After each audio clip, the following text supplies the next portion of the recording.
പ്രശാന്ത്, തിരുവനന്തപുരത്ത് ആര്യനാട് അല്ലേ? ആര്യനാട് ഈ ലോണുകളുടെ ഇപ്പൊ ആപ്പും ഉണ്ടല്ലോ, ലോണുകളുടെ ആപ്പാണ് കൂടുതൽ. അതെ, ആപ്പാണ്. അതെ. അപ്പൊ അത്തരത്തിൽ ലോണുകളിൽ കള്ളത്തരത്തിൽപ്പെട്ട് അല്ലെങ്കിൽ അതിന്റെ ചതിക്കുഴിയിൽപ്പെട്ട് ഒരു 22 വയസ്സുകാരൻ ആത്മഹത്യ ചെയ്തു എന്നൊരു വാർത്ത കേൾക്കുന്നു. ശരിക്കും അത് സത്യം പറഞ്ഞാൽ ഇത് ഒരു ചതിക്കുഴിയാണല്ലേ ഈ ലോണുകൾ എന്നൊക്കെ പറയുന്ന ഈ അല്ലെ, ചതിക്കുഴിയാണ്. ശരിക്കും അറിയാതെ ചെന്ന് പെടുകയാണ്. പെട്ട് കഴിയുമ്പോൾ പൊങ്ങി വരാൻ കഴിയാത്ത രീതിയിൽ എന്താണ് സംഭവിച്ചിരിക്കുന്നത്? ഇപ്പോൾ ഈ പ്ലേ സ്റ്റോർ, ആൻഡ്രോയിഡ് ഫോണിന്റെ പ്ലേ സ്റ്റോറുകളിലടക്കം ഒരുപാട് ലോൺ ആപ്പുകളുണ്ട്. ക്രെഡിറ്റ് ബി, അങ്ങനെ പല പേരുകളിൽ ഒരുപാട് ലോൺ ആപ്പുകളുണ്ട്. ചിലതൊക്കെ ട്രസ്റ്റബിൾ ആണ്, എന്നാൽ ചിലതൊക്കെ ഒരിക്കലും വിശ്വസിക്കാൻ പറ്റില്ലാത്ത കുറച്ച് ആപ്പുകളുണ്ട്. ഈ ആപ്പുകളുടെയൊക്കെ ഒരു എന്താ പറയുന്നത്, ഒരു ബേസിക് രീതി എന്ന് പറയുന്നത്, നമ്മൾ ഈ ആപ്പ് ഡൗൺലോഡ് ചെയ്ത് നമ്മൾ ലോണിനായിട്ട് നമുക്ക് 1000 രൂപ മുതൽ 10000 രൂപ വരേക്കും ഇവർ ലോൺ തരും. നമ്മൾ കൃത്യമായിട്ട് ലോൺ അടയ്ക്കുകയാണെന്നുണ്ടെങ്കിൽ നമ്മുടെ ക്രെഡിറ്റ് കൂടി വരികയും പിന്നീട് നമുക്ക് 50000 രൂപ വരേക്കും ഇതിൽ നിന്ന് ലോൺ എടുക്കാൻ പറ്റുകയും ചെയ്യും. നമുക്ക് നമ്മുടെ മൊബൈൽ ഉപയോഗിച്ച് തന്നെ ലോൺ എടുക്കാം. പക്ഷേ എന്താ കുഴപ്പമെന്ന് ചോദിച്ചു കഴിഞ്ഞാൽ, കൃത്യം 1 മാസത്തിനുള്ളിൽ ഇവർ പറയുന്ന ഈ തുകയും പലിശയും തിരിച്ചടയ്ക്കാത്ത പക്ഷം നമ്മുടെ ഫോൺ പൂർണ്ണമായും ഇവർ ഹാക്ക് ചെയ്യും. അപ്പം തോന്നും നമ്മളറിയാതെ എങ്ങനെ ഹാക്ക് ചെയ്യുമെന്ന്. ഇത് ഈ ഒരു ആപ്ലിക്കേഷൻ എടുത്ത് ഉപയോഗിക്കുന്ന സമയത്ത് തന്നെ ഇതിനകത്ത് കുറേ അക്സെപ്ഷൻ ഓർഡറുകളുണ്ട്, അക്സെപ്റ്റ് ചെയ്യുക എന്ന് പറഞ്ഞിട്ട്. അതെല്ലാം നമ്മൾ നോക്കാതെ തന്നെ ആക്സെപ്റ്റ് ചെയ്യുക. അപ്പോൾ അതിനകത്ത് നമ്മുടെ മീഡിയ ആക്സസ് ചെയ്യാനായിട്ടുള്ളൊരു ഓപ്ഷൻ ഉണ്ട്. അതുപോലെ തന്നെ നമ്മുടെ കോൾസ് ആക്സസ് ചെയ്യാനായിട്ടുള്ള, കോൺടാക്ട് ആക്സസ് ചെയ്യാൻ. അപ്പോൾ ഇത്രയൊക്കെ ഉള്ള ഒരു ഫോണിൻ്റെ മെയിൻ എന്ന് പറയുന്നത് കോള്, കോൺടാക്ട്, ഗാലറി. അതെ, ഇത്രയും സാധനങ്ങൾ ഇവർ ആക്സസ് ചെയ്യുന്നുണ്ട്. നമ്മൾ തന്നെയാണ് ഇതിനുള്ള ആക്സസ് കൊടുക്കുന്നത്. ആക്സെപ്റ്റ് ചെയ്യുന്നതനുസരിച്ച് ഇവരുടെ സിസ്റ്റം അതെ. അപ്പൊ നമ്മൾ തന്നെ നമ്മുടെ എന്താ പറയാ, നമ്മുടെ കാലന് നമ്മൾ തന്നെ കയറ് നമ്മുടെ കഴുത്തിൽ കുരുക്കിട്ടിട്ട് അവരുടെ കയ്യിലോട്ട് ഇന്നാ പിടിച്ചോന്ന് പറഞ്ഞ് കൊടുക്കുകയാണ് ചെയ്യുന്നത്. ഈ ആര്യനാട് സംഭവിച്ചത് എന്താണെന്ന് ചോദിച്ചു കഴിഞ്ഞാൽ, 22 വയസ്സുള്ള ആനന്ദ് എന്ന് പറയുന്ന പയ്യൻ എന്തോ ഒരു ആവശ്യത്തിനായിട്ട് കുറച്ച് പൈസ ഒരു ലോൺ ആപ്പിൽ നിന്ന് കടമെടുത്തിരുന്നു. ആ ലോൺ ആപ്പ് ഏതെന്നുള്ള വിവരങ്ങൾ നമുക്ക് പുറത്തേക്ക് വരുന്നതേ ഉള്ളൂ, വരും. പക്ഷേ വന്നിരുന്നു. അതിനുശേഷം ഇവൻ ഈ ലോൺ തിരിച്ചടയ്ക്കാൻ വൈകിയപ്പോൾ ഇവന് പല ഭീഷണികളും വന്നു. അതിനുശേഷം ഇവൻ്റെ ഫോണിലുണ്ടായിരുന്ന ഇവൻ്റെ ഫോട്ടോകൾ ഇവർ മോർഫ് ചെയ്ത് ഇവൻ്റെ സുഹൃത്തുക്കൾക്ക് തന്നെ അയച്ചു കൊടുത്തു. അത് ഇവൻ്റെ ഫോണിലുണ്ടായിരുന്ന കോൺടാക്റ്റുകളിലേക്ക്. എൻ്റെ ഒരു സുഹൃത്ത് ഇതുപോലെ ഒരു ലോൺ എടുത്തു കഴിഞ്ഞിട്ട് എനിക്ക് ഇപ്പോഴും എൻ്റെ ഫോണിൽ കിടപ്പുണ്ട്. അത് അവൻ്റെ പ്രൈവസിയെ മാനിച്ചാണ്, അല്ലെങ്കിൽ ഞാൻ ഈ സ്ക്രീനിൻ്റെ മുന്നിൽ കാണിക്കുമായിരുന്നു. അവൻ്റെ ഒരു ഫോട്ടോ മോർഫ് ചെയ്ത് എനിക്ക് അയച്ചു വന്നിരുന്നു. ഇന്ന പോലെ ആൾ സർവീസ് അവൈലബിൾ ആണെന്നും പറഞ്ഞാണ്. പച്ചയ്ക്ക് പറയുവാണെന്നുണ്ടെങ്കിൽ ഒരു മെയിൽ പ്രോസ്റ്റിറ്റ്യൂട്ട് ആണ് എന്നുള്ള രീതിയിലാണ് എനിക്കത് വന്നത്. ഞാൻ ഇവൻ്റെ അടുത്ത് വിളിച്ചു ചോദിച്ചാടാ എന്താ സംഭവിച്ചെന്ന് ചോദിച്ചാൽ പറഞ്ഞാടാ ഞാൻ ആ പൈസ അടച്ചതാണ്, ഇവൻ പൈസ അടച്ചു കഴിഞ്ഞതാണ്. പിന്നെയും ഇവർ പറയുന്നത് ഇവർക്ക് പലിശ കൊടുക്കണമെന്നാണ് ഇവർ പറയുന്നത്. എന്താണെങ്കിലും അല്ല പ്രശാന്ത്, ഇത് പറയുമ്പോഴേ എനിക്കൊരു ചെറിയ കാര്യം പറയാനുണ്ട്. ഞാൻ പെട്ടെന്ന് ഓർക്കുകയായിരുന്നു. എൻ്റെ കൈവശമുള്ള ഈ ഫോണിന് ലോൺ ഞാൻ എടുത്ത് മേടിച്ച ഫോണാണ്. ഇതിൻ്റെ ശരിക്കുള്ള സമയം കഴിഞ്ഞോ എന്ന് ഞാനും ശ്രീമതിയും കൂടെ പോയി വാങ്ങിയതാണ്. എൻ്റെ വീട്ടിൽ ഞാനും വൈഫും കൂടെ പോയി വാങ്ങിയതാണ്. ഈ കഴിഞ്ഞ മാസവും ഞാൻ അവളോട് പറഞ്ഞു, ഇടി ഇത് എത്ര മാസം ആയിട്ടില്ലേ, ഇത് അടഞ്ഞു തീർന്നിട്ടില്ലേ, കാര്യം തുക കൃത്യമായി അടച്ചോണ്ടിരിക്കുന്നുണ്ട്. അപ്പോൾ ഇപ്പോഴും എൻ്റെ പേപ്പറിൻ്റെ കൈവശമില്ല. അത് സൂക്ഷിക്കണം കേട്ടോ, അത് കൃത്യമായിട്ട് അന്വേഷിച്ച് അത് ക്ലോസ് ചെയ്യണം. ഈ കഴിഞ്ഞ ദിവസം ഒരു വാർത്ത പുറത്തു വന്നിരുന്നു. ഒരു ബാങ്കിൽ നിന്നൊരു ആള് ലോൺ എടുത്തു കഴിഞ്ഞിട്ട് അയാൾ ലോൺ ക്ലോസ് ചെയ്ത് കഴിഞ്ഞിട്ട് അയാൾ ഏതാണ്ട് 11,153 രൂപ 63 പൈസ അടയ്ക്കാനുണ്ട് എന്ന് പറഞ്ഞിട്ട് പുള്ളി കൃത്യമായിട്ടും 54 രൂപ കൊണ്ട് കൊടുക്കുകയും അതിൻ്റെ ബാക്കി ചില്ലറ എനിക്ക് കൃത്യമായിട്ട് കിട്ടണമെന്ന് പറഞ്ഞ് ബാങ്കിൽ കിടന്ന് ബഹളം വെച്ചാൽ ചില്ലറ മേടിക്കുകയും ചെയ്ത ഒരു സംഭവം കഴിഞ്ഞ ദിവസം വാർത്തയായിട്ട് വന്നിരുന്നു. നമ്മുടെ വിഷയമൊന്നുമല്ല, നമ്മുടെ യുവജനത. ചേട്ടാ, ഇപ്പോഴത്തെ ഒരു പ്രശ്നം എന്താണെന്ന് വെച്ച് കഴിഞ്ഞാൽ, നമ്മുടെ യുവാക്കൾക്ക് പണം വളരെ അത്യാവശ്യമായിട്ട് വരുന്നൊരു സാഹചര്യമാണ്. അവർക്ക് ഒന്നാമത്തെ കാര്യം പ്രോപ്പറായിട്ടൊരു ജോബ് പോലും ഇല്ലാതെ തന്നെ വീട്ടുകാരുമായിട്ട് ബഹളമിട്ട് ബൈക്ക് വാങ്ങിക്കുന്നു. പിന്നെ സൗഹൃദങ്ങൾക്കൊപ്പം കൂടിയുള്ള അടിച്ചുപൊളി, ഇതിനെല്ലാം പണം അവർക്ക് വളരെയധികം അത്യാവശ്യമായിട്ട് വരുന്നുണ്ട്.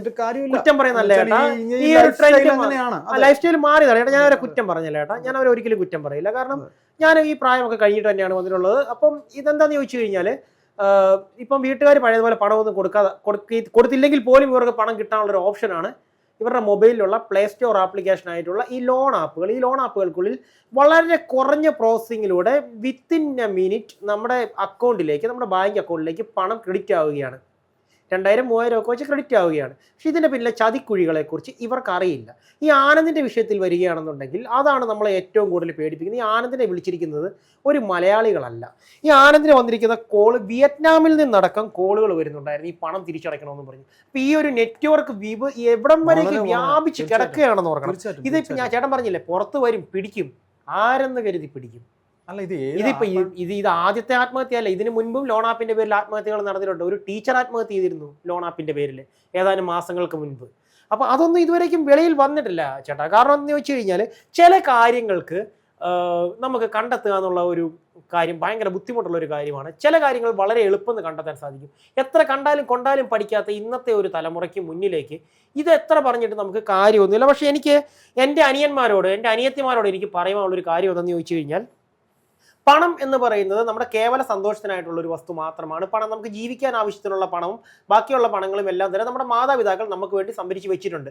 അതിനെ പൊലിപ്പിക്കണമെന്നുണ്ടെങ്കിൽ നമ്മൾ എന്താ ചെയ്യേണ്ടത്? നമ്മളെ പഠിപ്പിക്കാൻ വിട്ട സമയത്ത് വളരെ നന്നായി ഈ പറയുന്ന ആര്യനാടത്തെ ചെറുപ്പക്കാരന്റെ കഥ കുറച്ചുകൂടി ഇല്ല കാര്യങ്ങൾ എന്തെങ്കിലും കുറച്ചുകൂടി പറയാം. ഇനി ഡീറ്റെയിൽ ആയിട്ട് പറയുന്നതിന് മുമ്പ് ഇത് പറഞ്ഞു കഴിഞ്ഞിട്ട് അതിലേക്ക് പോകാം.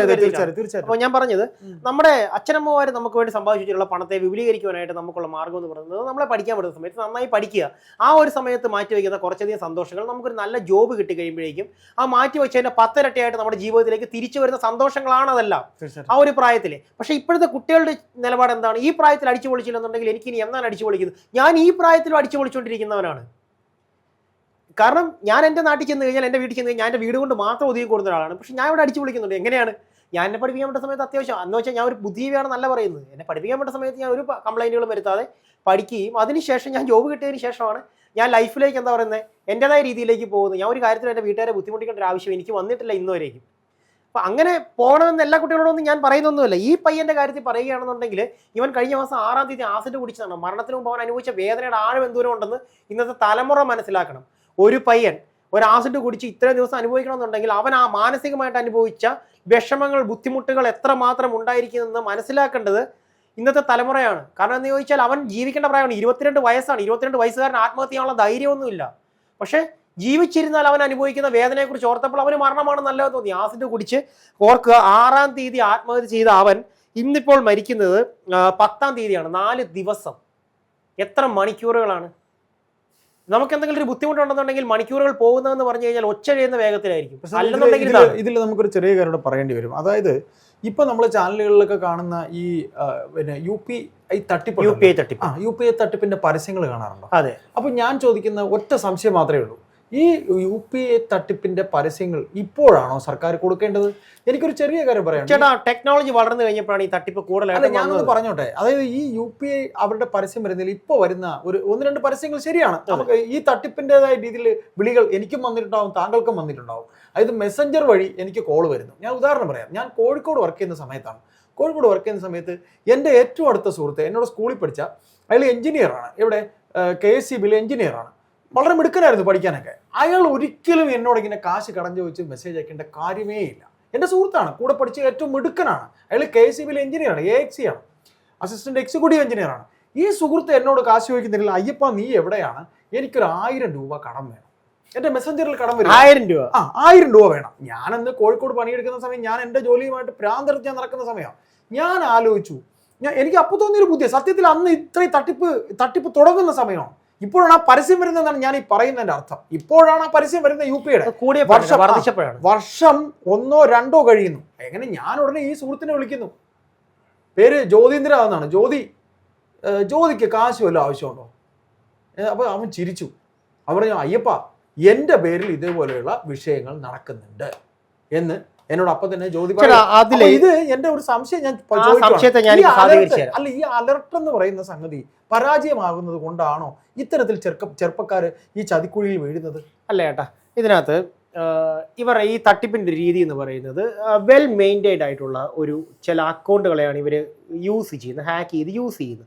ഇൻസ്റ്റാഗ്രാമിലാണെങ്കിലും ഫേസ്ബുക്കിലാണെങ്കിലും കുറച്ച് അധികം, അതായത് ഇവർ ഈ പ്രൊഫൈലൊക്കെ നോക്കുമ്പോഴേക്കും സമൂഹത്തിലൊരു നിലയും വിലയുമുള്ള ഒരു വ്യക്തിയുടെ അക്കൗണ്ട് ഹാക്ക് ചെയ്തെങ്കിൽ മാത്രമേ കാര്യമുള്ളൂ. അല്ലാതെ ഒരു പിച്ചക്കാരനെ പോലെ ഇരിക്കുന്ന ഒരുത്തൻ്റെ അക്കൗണ്ട് ഹാക്ക് ചെയ്ത് കഴിഞ്ഞാൽ അവൻ പൈസ കടം ചോദിച്ചു കഴിഞ്ഞാൽ അവൻ തിരിച്ചു കൊടുക്കാമെന്ന് അറിയാവുന്നതുകൊണ്ട് ആരെങ്കിലും കൊടുക്കൂ? ഒരിക്കലും കൊടുക്കില്ല. അപ്പം അങ്ങനെ നോക്കുമ്പോൾ ഇപ്പോൾ ഈ പറഞ്ഞ ജ്യോതീന്ദ്രനാഥിനെ പോലുള്ള ആളുകളുടെ AXE ആയിട്ടുള്ള ആളുകളുടെയൊക്കെ അക്കൗണ്ട് എടുക്കുകയാണെന്നുണ്ടെങ്കിൽ ഇപ്പം ചേട്ടന് ബുദ്ധി ഉണ്ടായിരുന്നതുകൊണ്ട് ചേട്ടൻ വിളിച്ചു, ചേട്ടാ നിനക്ക് കാശിന് ആവശ്യമുണ്ടോ എന്ന് ചോദിച്ചു. അല്ലാന്നുണ്ടെങ്കിൽ എന്താ പറയുക, ജ്യോതി അതിനെന്താടാ നിനക്ക് ഇട്ടുതരാം, ഇട്ട് കൊടുക്കും. കാരണം കൂടുതൽ നമ്മൾ തിരക്കിലായിരിക്കും. ഞാനും ചേട്ടനൊക്കെ തിരക്കിലായിരിക്കുന്ന സമയത്ത് വരുവാണെന്നാണ് നമുക്ക് വിളിച്ചു നല്ല പണിയുള്ള സമയം തന്നെ. പക്ഷേ ഇതിനകത്ത് എൻ്റെ ഒരു പ്രത്യേകത എന്ന് ചോദിച്ചു കഴിഞ്ഞാൽ, ഞാൻ ഒന്നാമത്തെ കാര്യം ഈ വാട്സപ്പിലാണെങ്കിലും ഫേസ്ബുക്കിലാണെങ്കിലും അൺനോൺ അക്കൗണ്ടുകളിൽ നിന്നും അൺനോൺ നമ്പറുകളിൽ നിന്നും വരുന്ന മെസ്സേജുകളോ കോളുകളോ പരമാവധി പരിഗണന കൊടുക്കാറില്ല. എൻ്റെ വാട്സപ്പിൽ ഇപ്പോഴും നോക്കുവാണെങ്കിൽ ഏകദേശം ഒരു മിനിറ്റ്, ഏകദേശം പറയുകയാണെന്നുണ്ടെങ്കിൽ ഏതാണ്ട് 3000-നടുത്ത് തന്നെ ഏതാണ്ട് മെസ്സേജുകൾ ഞാൻ റീഡ് ചെയ്യാൻ മാത്രം കിടപ്പുണ്ട്. അതായത് ഗ്രൂപ്പുകൾ നോക്കാറില്ല. എൻ്റെ സ്കൂൾ ഗ്രൂപ്പുകളുണ്ട്, ഫാമിലി ഗ്രൂപ്പുകളുണ്ട്, ഫ്രണ്ട്സ് ഗ്രൂപ്പുകളുണ്ട്. ഇങ്ങനെയുള്ള ഗ്രൂപ്പുകൾ പൊതുവെ ഇവർ ആഡ് ചെയ്യുന്നു, ഇവരെ പിണക്കണ്ടല്ലോ എന്ന് കരുതിയിട്ട് ഞാൻ ഇതിൽ നിന്ന് ഇറങ്ങി പോരാറില്ല, അവിടെ കിടക്കും. പക്ഷെ അതിൽ വരുന്ന മെസ്സേജുകളൊന്നും തന്നെ നോക്കാറില്ല. പിന്നെ നോക്കുന്നത് എന്നെ മെൻഷൻ ചെയ്യുമ്പോൾ അറ്റെന്നും പറഞ്ഞ് കിടക്കും, അത് കയറി നോക്കാറുണ്ട്. പിന്നെ നമ്മുടെ ഓഫീസിൻ്റെ ഗ്രൂപ്പ് അത് കൃത്യമായിട്ട് ഫോളോ അപ്പ് ചെയ്യാറുണ്ട്. കാരണം നമ്മുടെ ഓഫീസ് കാര്യങ്ങൾ വരുന്നതുകൊണ്ട് അത് ഫോളോ അപ്പ് ചെയ്യാറുണ്ട്. അല്ലാതെ ഞാനൊരു ഗ്രൂപ്പുകളിൽ ഈ പറയുന്ന തട്ടിപ്പ് ശരിക്കും അതിന്റെ അലർട്ട് പരാജയത്തിലേക്ക്, അലർട്ട് പരാജയമല്ല കേട്ടോ. അലർട്ട് വന്നതിന് ശേഷം ഇപ്പൊ കുറച്ചുകൂടി ആളുകൾ ആക്റ്റീവ് ആയിട്ടുണ്ട്. ഈ കഴിഞ്ഞ ദിവസം ഈ സംഗതി തന്നെ നോക്കുമ്പോൾ ഇത് ആ അലർട്ടിൽ വരുന്നതല്ല ചേട്ടാ, ഇതിന് ഉണ്ടാവേണ്ടതാണ്. പക്ഷെ ഇതിപ്പം ബോധവൽക്കരണം ഉണ്ടാവാനായിട്ട് ഇനിയും കുറെ മരണങ്ങൾ നടന്നാലേ ബോധവൽക്കരണം ഉണ്ടാവുള്ളൂ എന്നുള്ളതാണ്. ഇനി എത്ര പേര് തൂങ്ങിച്ചാവണം, അല്ലെങ്കിൽ എത്ര പേര് ആത്മഹത്യ ചെയ്യണം? ഇതിപ്പോ എന്താന്ന് ചോദിച്ചു കഴിഞ്ഞാൽ എന്തിനും ഏതിനും നമ്മുടെ കേരള സംസ്ഥാനം നല്ല വളക്കൂറുള്ള മണ്ണാണ്. ഞാൻ കുറച്ച് ഉദാഹരണങ്ങൾ പറഞ്ഞുതരാം ചേട്ടൻ. കേരളം മാത്രമല്ല, കേരളം എന്ന് ഞാൻ പറഞ്ഞുതരാം. രാജ്യം മൊത്തത്തിൽ അതിൽ കേരളം എന്തുകൊണ്ട് ബെറ്റർ ആകുന്നു എന്ന് ഞാൻ പറഞ്ഞുതരാം.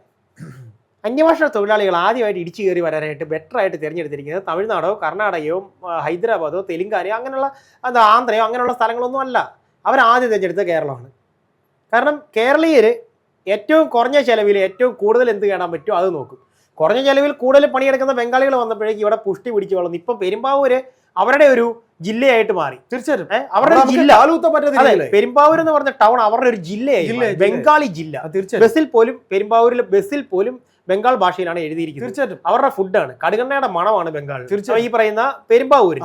ഓക്കെ, അടുത്തത് ഈ പറയുന്ന മയക്കുമരുന്നുകളിൽ ഈ പറയുന്ന മെത്താഫെറ്റമിൻ അടക്കമുള്ള സാധനങ്ങൾ ആദ്യമായിട്ട് പിടിക്കപ്പെട്ട് കേസ് വരുന്നത് ഈ പറയുന്ന കേരളത്തിലാണ്. പെരുമ്പാവൂര് എയ്ഡ്സ് രോഗികളുടെ അതും ഇപ്പൊ ഇന്ത്യയിൽ തന്നെ ഏറ്റവും കൂടുതൽ എയ്ഡ്സ് രോഗികളുടെ എണ്ണം എനിക്ക് തോന്നുന്നു ഒരുപക്ഷെ ഉള്ളത് റെഡ് സ്ട്രീറ്റിലല്ല, അത് പെരുമ്പാവൂരാണെന്ന് എനിക്ക് തോന്നുന്നു. ചേട്ടൻ ഈ പറയുന്ന സ്വർണം വെള്ളമാക്കുന്ന സംഭവത്തെ കുറിച്ച് കേട്ടിട്ടുണ്ട്? എനിക്കറിയില്ല.